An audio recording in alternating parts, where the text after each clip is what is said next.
नमस्कार दोस्तों, current affairs revision for prelim 2020 में आपका स्वागत है। आईआर से संबंधित करंट अफेयर्स के रिवीजन का ये हमारा 14th लेक्चर है। इस वीडियो में हम जुलाई महीने के आईआर से संबंधित करंट अफेयर्स को रिवाइज करेंगे। डिस्कशन का first important article Afghanistan Pakistan transit trade agreement के बारे में है। क्या कंटेस्ट है? देखो, ये एग्रीमेंट अफगानिस्तान और पाकिस्तान के बीच साइन हुआ था 2010 में। ये इनका आपस में बायलैटरल ट्रेड एग्रीमेंट है। इस ट्रेड एग्रीमेंट में देखो, ये तो अलाउ है कि अफगानिस्तान के ट्रेडर्स पाकिस्तान होते हुए इंडिया के वाघा बॉर्डर तक अपना सामान भेज सकते हैं। बट देखो, पाकिस्तान बहुत चालाक है। पाकिस्तान ये नहीं अलाउ करता कि अफगानिस्तान के जो ट्रक सामान भर के आते हैं पाकिस्तान से होते हुए वाघा बॉर्डर तक, वो सामान ला तो सकते हैं लेकिन वापस जाते वक्त इंडिया से सामान ले जा नहीं सकते हैं। तो अफगानिस्तान के ट्रेडर्स का कहना है इससे देखो हमें बहुत नुकसान होता है, क्योंकि जाती बार तो हमारे ट्रक सामान ले गए वाघा बॉर्डर तक, लेकिन वापस आते वक्त अगर खाली आएंगे तो ट्रांसपोर्ट का खर्चा बहुत ज़्यादा पड़ता है। लेकिन पाकिस्तान अलाउ नहीं करता। पाकिस्तान कहता है कि आप अपना सामान वाघा बॉर्डर तक ला सकते हो, लेकिन इंडिया का सामान हम पाकिस्तान से होते हुए आपके ट्रकों में नहीं जाने देंगे।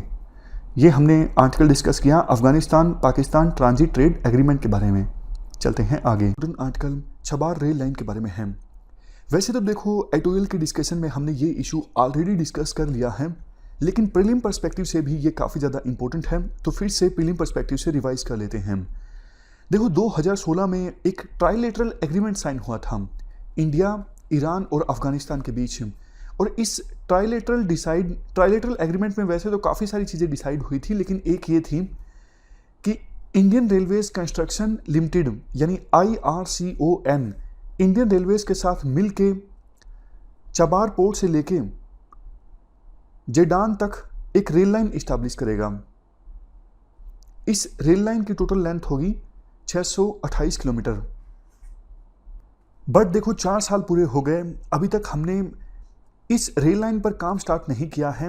तो ईरान ने अब ये प्रोजेक्ट हमसे ले लिया है। ईरान का कहना है हम खुद से अब ये रेल लाइन बिछाएंगे। रीज़न क्या है क्यों हम इस रेल लाइन पर काम नहीं स्टार्ट कर सके? रीज़न देखो, मेनली ये है USA के ईरान के ऊपर सैंक्शंस, और दूसरा एक रीज़न ये भी है ईरान ने हाल ही में $400 बिलियन की एक मैसिव डील साइन की है चाइना के साथ 25 सालों के लिए। तो एकदम से ईरान को लगा कि अब हमें पैसे मिल जाएंगे चाइना से, तो हम खुद से इस प्रोजेक्ट को कंप्लीट कर सकते हैं। तो ईरान का कहना है नेशनल डेवलपमेंट फंड से $400 मिलियन हम निकालेंगे और इतने पैसे से इस प्रोजेक्ट को कंप्लीट करने की कोशिश करेंगे विदाउट इंडियाज असिस्टेंस। देखो, छबार पोर्ट की इंपॉर्टेंस काफ़ी ज़्यादा थी इंडिया के लिए। ना सिर्फ अफगानिस्तान बल्कि सेंट्रल एशिया और रशिया तक भी कनेक्टिविटी इस्टेब्लिश करने के लिए छबार पोर्ट काफ़ी ज़्यादा इंपॉर्टेंट है। यहाँ पे है छबार पोर्ट, आप लोकेशन देख सकते हो।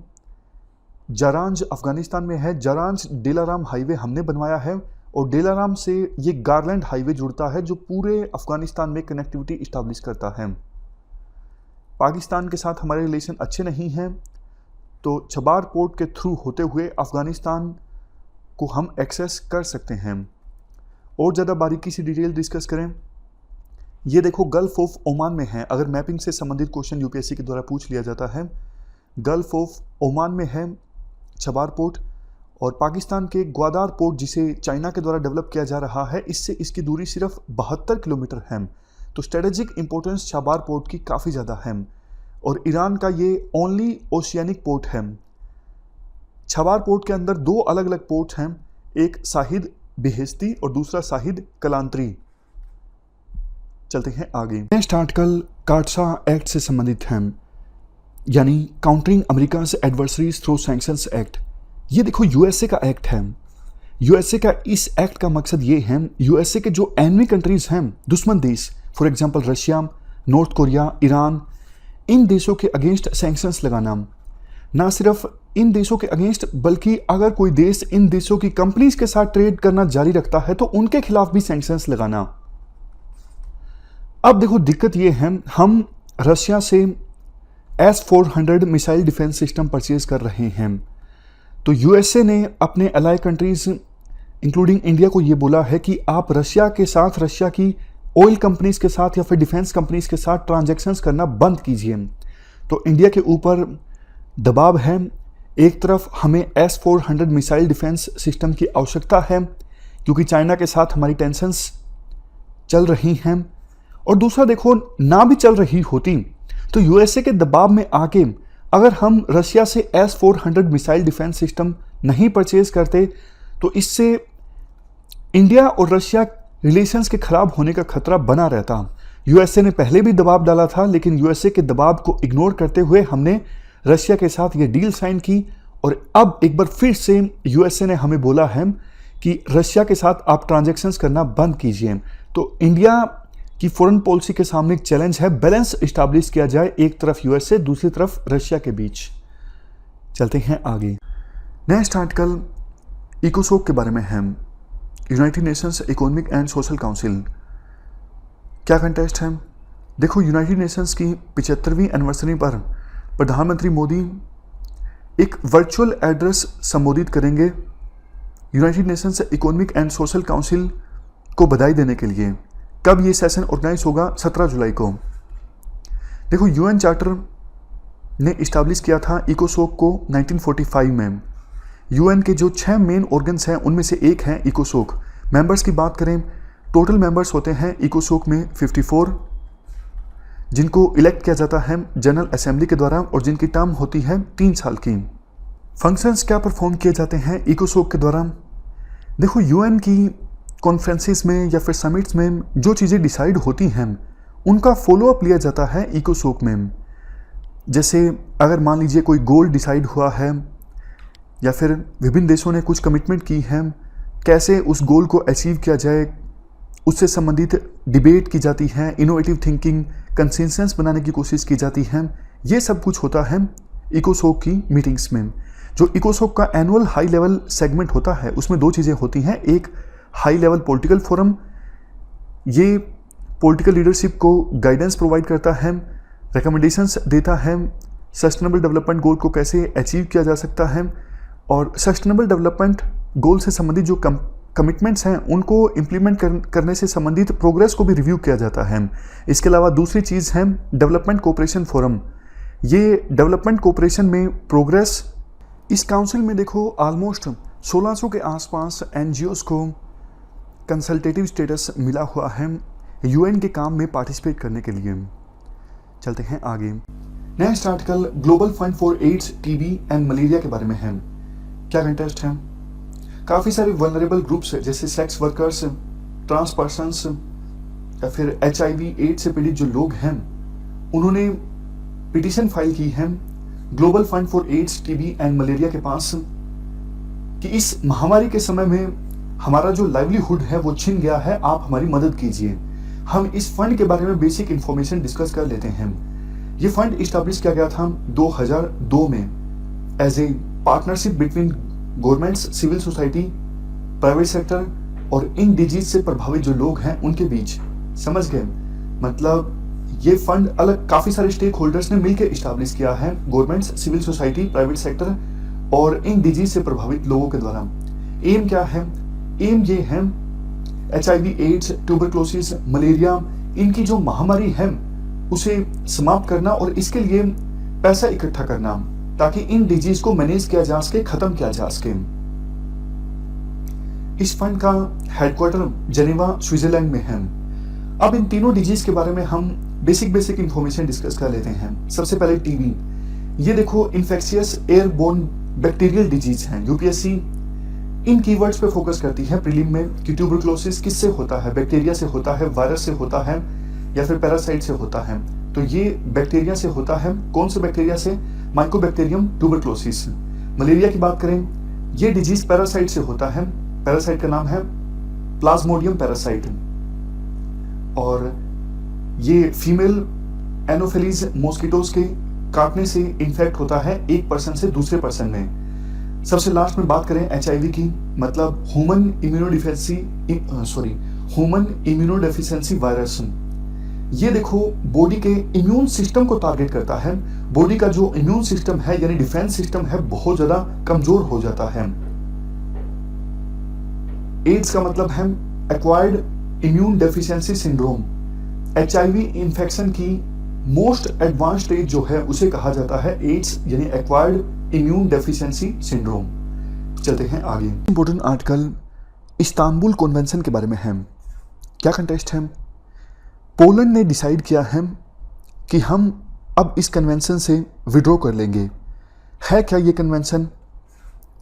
देखो, महिलाओं के अगेंस्ट वायलेंस को प्रिवेंट करना ये एम है इस कन्वेंशन का। इस कन्वेंशन को council of Europe convention on combating and preventing violence against women and domestic violence के नाम से भी जाना जाता है। ये कन्वेंशन कब अडोप्ट की गई थी? इस कन्वेंशन को अडोप्ट किया गया था 2011 में council of Europe committee of ministers की मीटिंग में, और ये कन्वेंशन फोर्स में आई 2014 में, यानी 3 साल बाद। अभी देखो टोटल 45 कंट्रीज सिग्नेटरी हैं इस कन्वेंशन में। इसके अलावा यूरोपियन यूनियन भी सिग्नेटरी है, बट रेटिफाई तो ऑलमोस्ट 34 देशों के आसपास ने किया है इस कन्वेंशन को। कन्वेंशन कहती है अगर कोई देश इस कन्वेंशन को साइन करता है तो फिर उस देश को कानून बनाने होंगे इस कन्वेंशन के अकॉर्डिंग वुमेन के अगेंस्ट वायलेंस को प्रिवेंट करने के लिए। मतलब कन्वेंशन में जिन स्टैंडर्ड्स को डिफाइन किया गया है महिलाओं के अगेंस्ट वायलेंस को रोकने के लिए, उन स्टैंडर्ड्स को फॉलो करना होगा उन देशों को जो इस कन्वेंशन को साइन करते हैं। लीगली बाइंडिंग है ये कन्वेंशन। काउंसिल ऑफ यूरोप की हम बात करें, ये इंटरनेशनल ऑर्गेनाइजेशन है जो कि यूरोप में human rights, democracy, rule of law in सब को प्रमोट करने पर फोकस करती है। इसको इस्टेब्लिश किया गया था 1949 में। टोटल 47 कंट्रीज मेंबर हैं इस ऑर्गेनाइजेशन के, और जिसमें से 27 तो यूरोपियन यूनियन के हैं। ये काउंसिल ऑफ यूरोप को आप यूरोपियन यूनियन से कंफ्यूज मत कीजिएगा, ये यूरोपियन यूनियन से अलग है।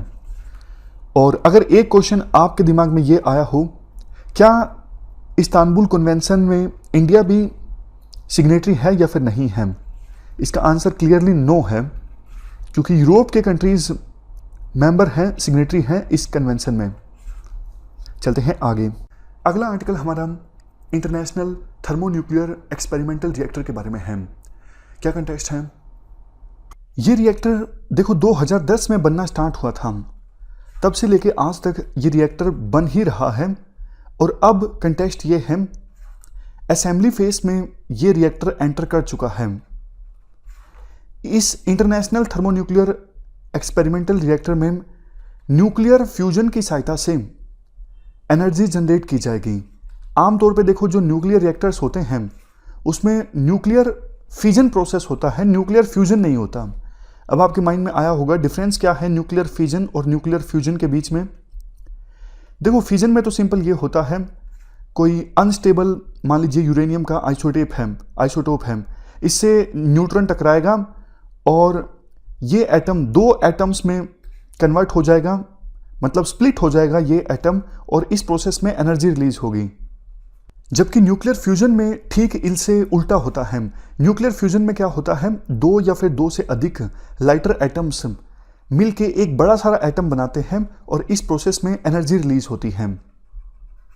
अब मैं आपसे क्वेश्चन पूछूं, न्यूक्लियर फिजन या फिर न्यूक्लियर फ्यूजन, दोनों को अगर कंपेयर करें तो ज्यादा एनर्जी कौन सी प्रोसेस में रिलीज होती है? आंसर है न्यूक्लियर फ्यूजन। समझ गए? तो अब ये जो रिएक्टर है ना, ये न्यूक्लियर फ्यूजन का इस्तेमाल करेगा एनर्जी को जनरेट करने के लिए। इस रिएक्टर को बनाना इसलिए मुश्किल है क्योंकि न्यूक्लियर फ्यूजन प्रोसेस को सस्टेन करना बहुत मुश्किल है, सस्टेन करना आसान नहीं है। इसी वजह से इतना ज़्यादा समय लग रहा है इस रिएक्टर को बनाने में। और ये रिएक्टर कौन से देश में बन रहा है? फ्रांस में। इस पर यूपीएससी क्वेश्चन पूछ चुकी है 2016 के प्रीलिम में। देखो इसे मानव सभ्यता का, मानव हिस्ट्री का सबसे ज़्यादा कॉम्प्लेक्स साइंस प्रोजेक्ट माना गया है। इसमें सुपर कंडक्टिंग मैग्नेट्स, बड़ी बड़ी मैग्नेट्स का इस्तेमाल किया जाएगा। जो मैसिव हीट जनरेट होगी न्यूक्लियर फ्यूजन प्रोसेस से, उसे कंट्रोल करने के लिए ताकि न्यूक्लियर फ्यूजन प्रोसेस को सस्टेन किया जा सके। इसीलिए तो देखो टाइम लग रहा है, क्योंकि बहुत बड़ी बड़ी मैग्नेट्स लाई जा रही हैं एक स्थान से दूसरे स्थान पर। अब असेंबली स्टार्ट होगी, असेंबली में भी समय लगेगा। उम्मीद यह है 2025 आते आते इस रिएक्टर में इलेक्ट्रिकली चार्ज्ड गैस प्लाज्मा का मोल्टन मास जनरेट होने लगेगा। और देखो जो एनर्जी जनरेट होगी इस रिएक्टर से वो काफ़ी क्लीन होगी, सस्ती होगी और काफ़ी ज़्यादा होगी। लगातार कई सालों तक वो एनर्जी जनरेट होती ही रहेगी। यहां पर देखो for million of years. Project किसके द्वारा फंड किया जा रहा है? मेनली देखो 7 मेंबर कंट्रीज के द्वारा फंड किया जा रहा है ये project. European union, China, India, Japan, Russia, south Korea, US. तो ये काफ़ी गर्व की बात है, इंडिया भी इस प्रोजेक्ट का पार्ट है। देखो जो सन या फिर दूसरे स्टार्स हैं उनको एनर्जी कहां से मिलती है? उनके लिए भी जो एनर्जी का सोर्स है वो इसी प्रोसेस से आता है, न्यूक्लियर फ्यूजन से होता है। सन और दूसरे स्टार्स के अंदर न्यूक्लियर फ्यूजन प्रोसेस चलती है और इससे इनको एनर्जी मिलती है। चलते हैं आगे। Next article open sky agreement के बारे में है। क्या कंटेस्ट है? यूएई इंडिया के साथ ओपन स्काई एग्रीमेंट साइन करना चाहता है। ओपन स्काई एग्रीमेंट देखो एक प्रकार से बायलैटरल एग्रीमेंट होता है जो 2 देश आपस में नेगोशिएट कर सकते हैं कि एयरलाइंस को पैसेंजर या फिर कार्गो सर्विसेज प्रोवाइड करने के लिए कितने राइट्स प्रोवाइड करने हैं। मैं आपको एग्जांपल देता हूं। अगर इंडिया और यूएई के बीच ओपन स्काई एग्रीमेंट साइन हो जाता है तो दोनों देशों के चुनिंदा सिटीज़ के बीच एयरलाइंस अनलिमिटेड फ्लाइट्स चला सकती हैं। वैसे देखो एक और एग्रीमेंट होता है एयर सर्विसेज एग्रीमेंट। इस प्रकार के एग्रीमेंट्स में भी 2 देश नेगोशिएट कर सकते हैं एयरलाइंस को कितने राइट्स प्रोवाइड करने हैं। बट देखो इन एग्रीमेंट्स में दोनों देश अनलिमिटेड फ्लाइट्स के लिए राजी नहीं हो सकते। लिमिटेड राइट्स के लिए राजी हो सकते हैं, लिमिटेड सीट्स के लिए राजी हो सकते हैं। बट अगर अनलिमिटेड फ्लाइट्स के लिए राजी होना है तो ओपन स्काई एग्रीमेंट साइन करना होगा। अभी इंडिया का 109 देशों के साथ including UAE air service agreement है। ओपन स्काई एग्रीमेंट हमारा कौन कौन से देशों के साथ है? जापान, ग्रीस, जमैका, गुयाना, चेक Republic, Finland, Spain, Sri Lanka. Even USA के साथ भी हमारा ओपन स्काई एग्रीमेंट है। इसके अलावा और भी देश हैं, ये कुछ एग्जांपल्स हैं। और जैसा हमने डिस्कस किया ओपन स्काई एग्रीमेंट अगर साइन होता है तो दोनों देशों के बीच चुनिंदा शहरों के बीच अनलिमिटेड फ्लाइट्स चल सकती हैं। देखो हमारी 2016 की जो पॉलिसी है नेशनल सिविल एविएशन पॉलिसी, ये गवर्नमेंट को अलाउ करती है। Government open sky air service agreement reciprocal basis पर साइन कर सकती है, ना सिर्फ सार्क कंट्रीज के साथ बल्कि न्यू दिल्ली के रेडियस में 5000 किलोमीटर के डिस्टेंस में जो देश आते हैं उनके साथ भी। तो ये हमने आर्टिकल डिस्कस किया ओपन स्काई एग्रीमेंट के बारे में। चलते हैं आगे। इसके बाद अगला हमारा article United Nations convention against torture से संबंधित है। क्या कंटेस्ट है? तमिलनाडु में टूटिकोरिन डिस्ट्रिक्ट में पुलिस के द्वारा 2 ट्रेडर्स फादर एंड सन को गिरफ्तार किया गया था। पुलिस कस्टडी में उन पर टॉर्चर किया गया, हालांकि बाद में जुडिशियल कस्टडी भी मिल गई थी और उनकी डेथ हो गई। इसके बाद से पूरे देश में गुस्सा है और कुछ एक्सपर्ट्स के द्वारा ये डिमांड की जा रही है कि India United Nations convention against torture को अब रेटिफाई कर दे। इंडिया देखो इस कन्वेंशन का सिग्नेटरी तो है, लेकिन अभी तक इंडिया ने इस कन्वेंशन को रेटिफाई नहीं किया है। इस कन्वेंशन के बारे में हम बेसिक जानकारी डिस्कस कर लेते हैं। यह इंटरनेशनल ह्यूमन राइट्स ट्रीटी है जिसको अडोप्ट किया गया था 1984 में यूएन के रिव्यू में। एम क्या है? एम है पूरे वर्ल्ड में टॉर्चर को रोकना। टॉर्चर या फिर दूसरी जो अमानवीय ट्रीटमेंट दी जाती है किसी पर्सन को, उसे रोकना। जो भी देखो इस कन्वेंशन को रेटिफाई करता है तो उस देश को कानून्स बनाने होते हैं टॉर्चर या फिर किसी दूसरे प्रकार के अमानवीय ट्रीटमेंट को रोकने के लिए। और जो देश इस कन्वेंशन के सिग्नेटरी हैं वो देखो किसी पर्सन को उस देश में नहीं भेज सकते या फिर उस जगह पर नहीं भेज सकते जहां पर उस पर्सन के टॉर्चर होने की संभावना है। मान लीजिए पाकिस्तान से कोई भागकर इंडिया में आ गया और यह संभावना है कि इंडिया अगर वापस उस पर्सन को पाकिस्तान में भेजेगा तो उसका टॉर्चर हो सकता है। तो इंडिया ऐसा नहीं करेगा, वो बात अलग है। इंडिया इस कन्वेंशन का अभी फिलहाल सिग्नेटरी नहीं है। कमेटी अगेंस्ट एक टॉर्चर भी है। ये body of human rights experts हैं जो मॉनिटर करती हैं कि जिन भी देशों ने इस कन्वेंशन को साइन किया है उन देशों में इस कन्वेंशन को इंप्लीमेंट कैसे किया जा रहा है, इसकी मॉनिटरिंग की जाती है इस कमेटी अगेंस्ट टॉर्चर के द्वारा, जिसमें ह्यूमन राइट्स के एक्सपर्ट्स होते हैं। इंडिया की पोजीशन की बात करें, हमने ये कन्वेंशन 1997 में साइन की, लेकिन इंडिया उन चुनिंदा देशों में से है जैसे पाकिस्तान, चाइना, जिन्होंने इस कन्वेंशन को साइन तो किया है लेकिन अभी तक रेटिफाई नहीं किया है। Next article US India strategic energy partnership के बारे में है। क्या कंटेस्ट है? इंडिया और यूएसए ने US India strategic energy partnership के बारे में एक जॉइंट स्टेटमेंट जारी की है। देखो, इस स्ट्रेटेजिक एनर्जी पार्टनरशिप को इस्टेब्लिश किया गया था 2018 में। मकसद था एनर्जी रिलेटेड इश्यूज पर न सिर्फ इंडिया और यूएसए की इंडस्ट्री की एंगेजमेंट को इंक्रीज करना बल्कि गवर्नमेंट टू गवर्नमेंट कोऑपरेशन को भी इंक्रीज करना। आप देख सकते हो नाम में ही एनर्जी है तो आसानी से समझ जाओगे US India strategic energy partnership में मेन फोकस एनर्जी पर ही है। इस पार्टनरशिप के देखो 4 प्राइमरी पिलर्स हैं, मतलब इस पार्टनरशिप में 4 प्राइमरी पिलर्स पर कोऑपरेशन होता है। सबसे पहले पावर एंड एनर्जी एफिशिएंसी, दूसरे नंबर पे ऑयल एंड गैस, तीसरे नंबर पर रिन्यूएबल एनर्जी और चौथे नंबर पर sustainable growth. Sustainable growth pillar के अंतर्गत एक India energy modelling forum establish किया गया था। 2-3 दिन पहले हमने न्यूज़ डिस्कस की थी, आपको याद होगा।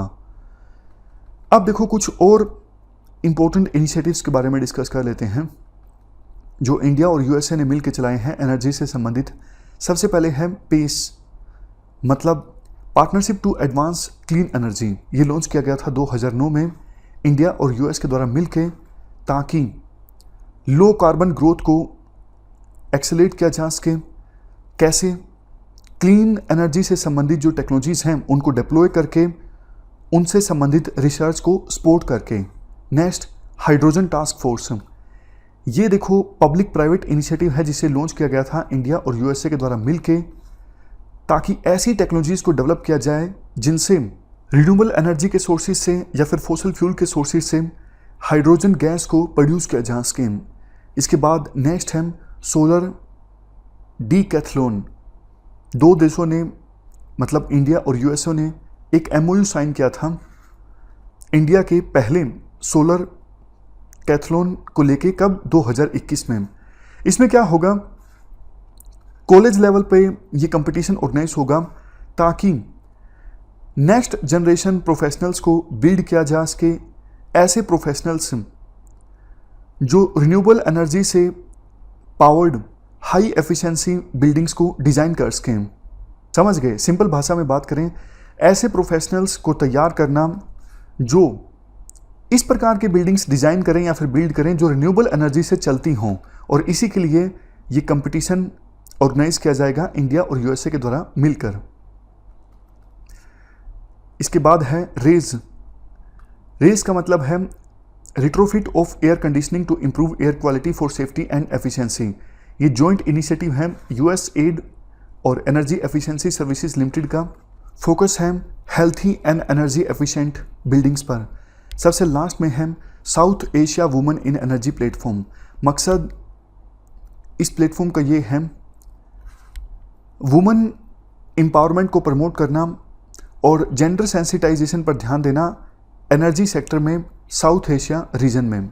समझ गए? साउथ एशिया रीजन में एनर्जी सेक्टर में वुमेन एम्पावरमेंट को प्रमोट करना, इसके साथ साथ जेंडर सेंसिटाइजेशन को प्रमोट करना। यूएस एड की सहायता से ये इनिशिएटिव लॉन्च किया गया था। चलते हैं आगे। नेक्स्ट आर्टिकल, ई डिप्लोमेसी। ऐसा देखा जा रहा है कि कोविड-19 क्राइसिस की वजह से जो ई डिप्लोमेसी है वो लाइमलाइट में आ चुकी है। थोड़ा सा लोग उसको अडॉप्ट कर रहे हैं और आज के टाइम पर ये ज़रूरत बन गई है, क्योंकि ये पॉसिबल नहीं हो पा रहा है कि लोग या लीडर्स जो इकट्ठे होते हैं ये समिट्स या मीटिंग्स के दौरान, अब वो फिजिकली अटेंड नहीं कर पा रहे हैं ये मीटिंग्स या समिट्स। सो वर्चुअली समिट यहाँ पर हो रही है। अभी तक बहुत सारे वर्चुअल समिट्स हो गए हैं। अभी first ever Indian Australia virtual summit जो है in the wake of covid crisis has brought the concept of E diplomacy. मतलब जो पहली हुई थी इंडिया और ऑस्ट्रेलिया की वर्चुअल समिट, इसके होने बाद ये सारी ई डिप्लोमेसी कॉन्सेप्ट्स खुलकर आ रहे हैं। जैसा कि अभी रिसेंट जो समिट्स हुए हैं वर्चुअल प्लेटफॉर्म्स पर, वो है G20 leader summit, SAARC virtual summit, non aligned movement summit. ये सब क्या हुए, ये वर्चुअली हेल्ड किए गए हैं। अब ये कोविड-19 की वजह से हम फॉरेन रिलेशंस को सीज करके तो नहीं बैठ सकते हैं, अब तो ज़्यादा करना चाहिए। फॉरेन रिलेशंस में जो डिप्लोमेटिक टॉक्स होते हैं वो ज़्यादा से ज़्यादा करना चाहिए, क्योंकि इकोनॉमिक सप्लाई चेन जो है रुक गई है। इसी वजह से फॉरेन रिलेशंस को इस्टेब्लिश करना ही है, समिट्स ऑर्गेनाइज करना ही है। तो हमारे पास दूसरा और चारा नहीं था सिवाय इसके कि वर्चुअली तौर पर समिट्स को ऑर्गेनाइज किया जा सके। अब मैं बताता हूं आपको ई डिप्लोमेसी क्या होता है। डिप्लोमेसी को आप जब इंटरनेट की मदद से निभाते हो उसे ई डिप्लोमेसी कहते हैं। डिप्लोमेसी में क्या होता है, होम नेशन को प्रमोट करना, दो देशों के साथ या दो से ज़्यादा देशों के साथ रिलेशन इस्टेब्लिश करना, जिसको हम कहते हैं बायलैटरल या मल्टीलैटरल रिलेशंस को इस्टेब्लिश करना कंट्रीज के साथ, कॉन्सुलर सर्विसेज प्रोवाइड करना और सोशल इंगेजमेंट करना। Next article, European union Vietnam free trade agreement. देखिए यूरोपियन यूनियन और वियतनाम ने फ्री ट्रेड अग्रीमेंट साइन कर लिया है। फ्री ट्रेड अग्रीमेंट्स तो देशों के बीच में साइन होते ही रहते हैं, बहुत बड़ी बात नहीं है। लेकिन यहाँ पर आप स्पेसिफिकली देखना, ये देश जो वियतनाम है एक एशियन कंट्री है, तो एक एशियन कंट्री का यूरोपियन यूनियन जैसे यूनियन के साथ या कॉन्टिनेंट के साथ फ्री ट्रेड अग्रीमेंट साइन करना, यह हमारे लिए फ़ायदा होगा या नुकसान होगा, यही बात को इसमें डिस्कस किया जा रहा है। इनफैक्ट वियतनाम ने दो अग्रीमेंट साइन किए हैं, एक नहीं दो एग्रीमेंट साइन किए हैं। एक है European union Vietnam free trade agreement और दूसरा है European union Vietnam investment protection agreement. इस तरह से देखिए free trade agreement European union के साथ पहले भी हो चुका है। सिंगापुर ने पहला अग्रीमेंट साइन किया था। हाँ, अब सिंगापुर के बाद में सेकेंड जो कंट्री है वो वियतनाम बन गई है। ये FTA ढेर सारा प्रिविलेजेस प्रोवाइड करेगा वियतनाम को यूरोपियन यूनियन में, जैसा कि 99% से ज़्यादा कस्टम ड्यूटी लगती है एक प्रोडक्ट अगर वहाँ जाता है तो 99% ड्यूटी को अबॉलिश कर दिया जाएगा इसके बाद में। ये FTA साइन होने के बाद में कोई भी ब्यूरोक्रेटिक हर्डल्स नहीं आएंगे। अगर कोई वियतनाम कंट्री का सिटीजन यूरोपियन यूनियन से ट्रेड करना चाहता है उसको भी कोई हर्डल्स नहीं आएंगे। सारे के सारे मार्केट स्टैंडर्ड्स इजी हो जाएंगे वियतनाम के यूरोपियन कंट्रीज में और यूरोपियन यूनियन के वियतनाम में। जो इंटरेस्टिंग पार्ट है ये FTA का, इंटरेस्टिंग पार्ट क्या है, कोविड-19 आउटब्रेक के बाद में ये FTA साइन हुआ है। ऑन वन हैंड पूरी सप्लाई चेन डिस्टर्ब हुई है ग्लोबल मार्केट की, फिर भी हम इकोनॉमिक एक्टिविटीज़ को नहीं रोक रहे हैं। काफ़ी अच्छा इंडिकेशन है ये सप्लाई चेन को रिटेन करने का। इससे क्या होगा, इससे देखिए वियतनाम और यूरोपियन यूनियन के जो इन्वेस्टर्स हैं उनको प्रोटेक्शन मिल जाएगी। ठीक है, होस्ट कंट्री में इनका प्रोटेक्शन होगा, इनकी होस्ट कंट्री की जिम्मेदारी होगी कि फॉरेन इन्वेस्टर्स को किस तरह से प्रोटेक्ट कर सकें और इनकी बिजनेस में किस तरह से हेल्प कर सके। इंडिया भी compete कर रहा है वियतनाम से। इंडिया भी चाहता है कि यूरोपियन यूनियन के साथ हमारे भी FTAs हो, लेकिन अनफॉर्चुनेटली ऐसा नहीं हो पा रहा है ड्यू टू सर्टेन रीजंस। अब वो रीजंस क्या है यहाँ पे डिस्कस नहीं किए गए हैं। अभी देखिए इंडिया जो है अपैरल सेक्टर में कस्टम ड्यूटी पे करता है यूरोपियन यूनियन को 9%। इसी तरह से टेक्सटाइल्स हो गया, या अपैरल मतलब टेक्सटाइल्स हो गए, क्लॉथिंग वगैरह, और फिशिंग है, ये बहुत सारे सेक्टर्स में बहुत ह्यूज कस्टम ड्यूटीज हम पे कर रहे हैं यूरोपियन यूनियन को। अगर इंडिया इस्टेब्लिश करता है, इस तरह का अग्रीमेंट साइन करता है, इस तरह के रिलेशंस इस्टेब्लिश करता है, इंडिया के लिए भी ये FTA बहुत फायदेमंद साबित होगी। Next article, Z0 plan. UK के द्वारा अपना Z0 प्लान अनाउंस किया गया है। अब हम ये प्लान आखिर में क्या है और इसके बेनिफिट्स यूके को किस तरह से होने वाले हैं वो डिस्कस करेंगे। यूके के द्वारा अपने एविएशन एमिशन को कम करने के लिए Z0 प्लान को अनाउंस किया गया है। एविएशन एमिशन मतलब प्लेन, एरोप्लेन जो होते हैं, प्लेन से जो एमिशन होता है उसे कम करने के लिए ये Z0 प्लान अनाउंस किया गया है। इसका एम क्या है वो देख लेते हैं।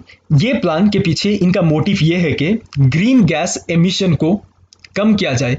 देखिए ये एरोप्लेन्स की वजह से ये रीजन्स में, यूरोप वाले रीजन्स में, अटलांटिक ओशन वाले रीजन में बहुत सारा ग्रीन हाउस गैसेस एमिट हो रहे थे।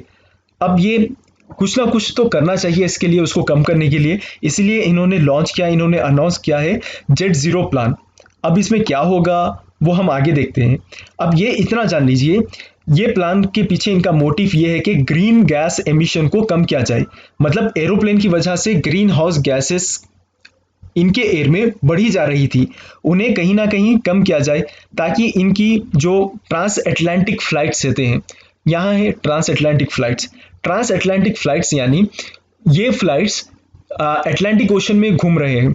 जैसा कि आपको पता ही है, यहाँ पे यूरोप है और यहाँ पे अफ्रीका है।